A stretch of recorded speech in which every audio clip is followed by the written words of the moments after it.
मुख्यमंत्र्याचा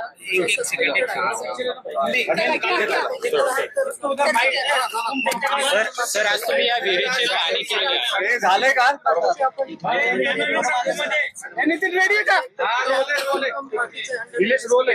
तुम्ही आज पाहणी केली आहे, इथल्या लोकांमध्ये त्या आजाराचं प्रमाण जास्त आहे आणि त्याचं मुख्य कारण ही विहीर आहे, म्हणजे विहिरीत दूषित पाणी येते म्हणून म्हणतायत. काय तुम्हाला नेमकी माहिती आहे, काय अधिकाऱ्यांचं?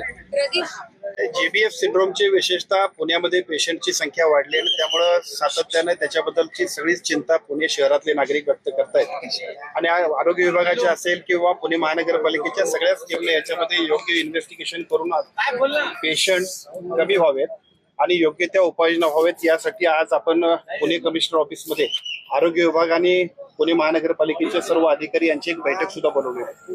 परंतु जेबीएफ सिंड्रोम हा जो काय आजार आहे, बऱ्याच वेळेला आपल्या सर्वांना सुद्धा याची कल्पना असते अथवा बऱ्याचशा लोकांना या विषयाची माहिती नसते. जेबीएफ सिंड्रोम हा यापूर्वीपासून बऱ्याच ठिकाणी जिथे जिथे प्रतिकार शक्ती कमी होते अशा सगळ्या पेशंट्सना या आजाराची खूप ठिकाणी लागण होते.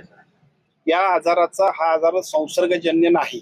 आपल्या सगळ्या लोकांमध्ये सगळ्यात महत्वाचा मुद्दा की तो आपण सर्वांनी सुद्धा लोकांना सांगितलं पाहिजे, एक जो पेशंट की ज्याची प्रतिकार शक्ती कमी असते अशा प्रतिकार शक्ती कमी असणाऱ्या लोकांना या आजाराची लागण होते आणि मग त्याच्यानंतर त्याच्यावरती योग्य ती उपाययोजना करून आपण त्याला दुरुस्त करू शकतो. दुर्दैवानं आपल्याकडचा एक पेशंट डेथ झाला. आता पुणे महानगरपालिका असेल किंवा आरोग्य विभागाची सगळी यंत्रणा असेल, योग्य त्या उपाययोजना करण्याबद्दल आमच्या आरोग्य विभागाच्या टीमने इथे व्हिजिट्स केलेत, त्यांचे ओपिनियन्स येतील आणि आज सुद्धा आम्ही याच्याबद्दलची योग्य ती अशी एसओपी ठरवू. कोणत्याही परिस्थितीमध्ये या आजाराचा फैलाव तर होणारच नाही, परंतु दूषित पाण्यामुळे असेल किंवा अन्य कारणाने असेल, जे कुठलं कारण असेल त्या कारणावरती सुद्धा योग्य उपाययोजना करण्याबद्दल पुणे महानगरपालिकेला आणि त्याचबरोबर आरोग्य विभागाच्या यंत्रणेला आपण सूचना देणार आहोत. प्रश्न दोन्ही विभागांचा आहे. नगरविकास एवढ्यासाठीच की ते पुणे महानगरपालिकेच्या परिसरात आहे, परंतु आरोग्याशी निगडीत असल्यामुळे तो आमच्याही सगळ्या आरोग्य विभागाची जबाबदारी असल्यामुळे त्या सगळ्यांनीच संयुक्तपणानं यावरती काम करणं आवश्यक आहे. प्रशासकीय यंत्रणा फार गांभीर्यपूर्वक त्याच्याकडे बघतायत असं दिसत नाही. याचं कारण पुणे महापालिकेनं पीपीपी तत्वावरती असलेल्या हॉस्पिटलमध्ये या रुग्णांची व्यवस्था केली आहे. हा चेतना संस्थेशी संबंधित आजार आहे आणि त्या हॉस्पिटलमध्ये एकही न्यूरोसर्जन नाहीये. 3 ते 4 पेशंट्स तिथे ट्रीटमेंट आता घेत आहेत या घडीला.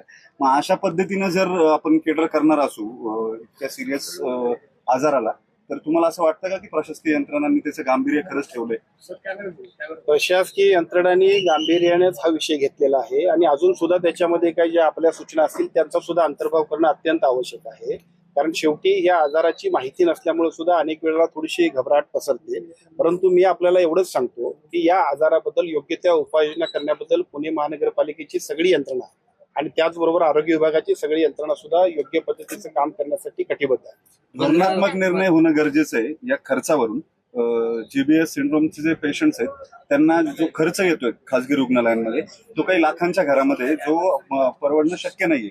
अशा वेळेस काही धोरणात्मक निर्णय राज्य सरकार घेणार आहे का? त्यांची बिलं असेल किंवा त्या अनुषंगाने खासगी रुग्णालयांमध्ये येणारा खर्च असेल उपचारांचा, या संदर्भात काही भूमिका तुम्ही धोरण जाहीर करणार आहात का? 2 विषय आपण सगळ्यांनी समजून घ्या. खरं तर जीबीएफ सिंड्रोमला याच्यापूर्वीच आम्ही सर्वच मंडळींनी सातत्यानं आग्रह केला आणि त्यामुळे महात्मा फुले जीवनदायी योजनेमध्ये या आजाराचा आपण समावेश केला, पूर्वीच केलेला. आता या सगळ्या समावेश केल्यानंतरचा पार्ट सेकंड असा आहे की काल सुद्धा आदरणीय अजितदादा पवार साहेबांनी त्यांच्या कालच्या भाषणामध्ये घोषित केले की पुणे महानगरपालिका असेल किंवा आपल्या या परिसरातल्या पिंपरी चिंचवड महानगरपालिकेने सुद्धा आपल्या खर्चातून सुद्धा विशिष्ट निधी देण्याबद्दलची तरतूद आपण केलेली आहे. आज ही पाहणी झाल्यानंतर मी दोन्ही हॉस्पिटल्सना मी स्वतः भेट देणार आहे आणि त्यानंतर आमच्या संयुक्त बैठकीनंतर सुद्धा या उरलेल्या खर्चाबद्दल सुद्धा किंवा योग्य उपाययोजनाबद्दलची योग्य अशा पद्धतीची एसओपी आपण करणार आहोत. पुणे पिंपरी चिंचवड नाही, राज्य पातळीमध्ये म्हणजे राज्यभर अनेक ठिकाणी मुंबईत सुद्धा हे रुग्ण आढळून येतात. तर पुणे महापालिका खर्च करेल किंवा काल अजितदादा जे म्हटले पुण्यामध्ये, त्याऐवजी राज्याचं असं काही धोरण तुम्ही जीबीएसच्या संदर्भामध्ये करणार आहात का, ज्यानं रुग्णांना मदत होईल? 2 लाखाचा खर्च हा कॅप ही अत्यंत कमी आहे असं अनेक जणांचं म्हणणं आहे. कारण हा खर्च 9-10 लाखांपर्यंत काही रुग्णांचा गेलाय. 15 ते 20 रुग्ण असेल पुण्यातले ज्यांचा खर्च 8.5 ते 10 लाख रुपयापर्यंत गेला. तर ही कॅप अडचणीची ठरते. तर धोरण म्हणून तुम्ही राज्य पातळीवर काही जाहीर कराल का या संदर्भात? जीबीएस सिंड्रोम या आजाराबद्दलची आताची आपण वस्तुस्थिती बघतोय आणि त्याच्याबद्दल सुद्धा योग्य त्या पद्धतीनं दर नियंत्रणाबद्दल योग्य ती काळजी आपण घेऊ. विशेषतः आपण जी काय पॅनलाइज केलेल्या हॉस्पिटल्स आहेत तिथं हा दर नियंत्रित राहतो, परंतु खासगी ठिकाणी मात्र या दराला नेहमीप्रमाणे आणखी दर वाढला जातो. परंतु त्याच्याबद्दलचा योग्य पद्धतीनं त्याला आवश्यक असणारा त्या हॉस्पिटल्सना आमच्या यंत्रणेच्या माध्यमातून सूचना देऊ आणि पुढे करू.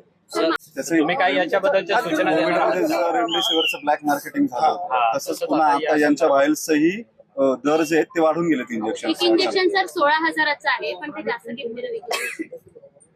एका बाजूला या आजाराबद्दल योग्य उपाययोजना करण्याबद्दल आम्ही कारवाई करू, परंतु अशा पद्धतीनं जर का या आजाराचा गैरफायदा घेण्याचा जर का कोण प्रयत्न करत असेल तर त्यांच्याबद्दल सुद्धा अत्यंत कठोर कारवाई आपण करू. सगळ्यात महत्त्वाचं 4 दिवस झाले आम्ही सगळ्या सगळ्यात आरोग्य महत्त्वाचं मंत्र्यांना आरोग्य अधिकाऱ्यांना बोलतोय, माहिती मागतोय, कुणी माहिती देत नाही. किती आकडा आहे आम्हाला कुठून तरी राज्यस्तरावरून कळतं. हे स्थानिक म्हणजे अधिकाऱ्यांना तुम्ही सूचना द्या की बाबा हे रोजचं अपडेटेशन दिलं पाहिजे ना.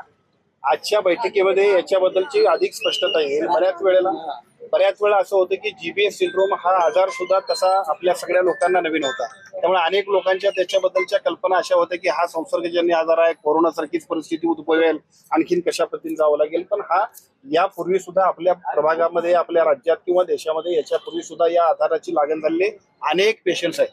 फक्त प्रश्न असा आहे की या पेशंटची संख्या इथं वाढली, हा थोडा काळजीचा विषय आहे. साहजिकच तो वाढली असेल तर पहिल्यांदा ती थांबवण्यासाठी योग्य त्या उपाययोजना करणं आणि त्याचबरोबर ते वाढू नये आणि भविष्य काळामध्ये सुद्धा अशा पद्धतीची एक एसओपी राज्यभरासाठी सुद्धा आम्हाला करावी लागेल की ज्याच्या माध्यमातून अशा अनेक संसर्गजन्य आजार जे असतील त्या आजारांना सुद्धा आपण थांबवावं लागेल. हा आजार पुण्यात का वाढलं तेच सांगितलं. हे म्हणाले कंटॅमिनेशन नाहीये. जर व्हील कंटॅमिनेटेड नाहीये तर ह्या व्हिजिटला काही अर्थ नाहीये. जर कंटॅमिनेशन नाही तर आजार का वाढलाय, पुण्याची संख्या का वाढली आहे, याच भागातून आजार का वाढला? या आजाराची वाढण्याचं कारण जे असेल त्या कारणाबद्दल आता इथं आपण पहिल्यांदा विहिरीकडे आलो. अजूनही काही त्यांची ओपिनियन्स असतील. काल सुद्धा आमच्या एक्सपर्टच्या टीमला जी व्हिजिट केली त्या सगळ्याची वस्तुस्थिती आपल्याला लक्षात येईल आणि त्याप्रमाणे आपण पुढे जाणार आहोत.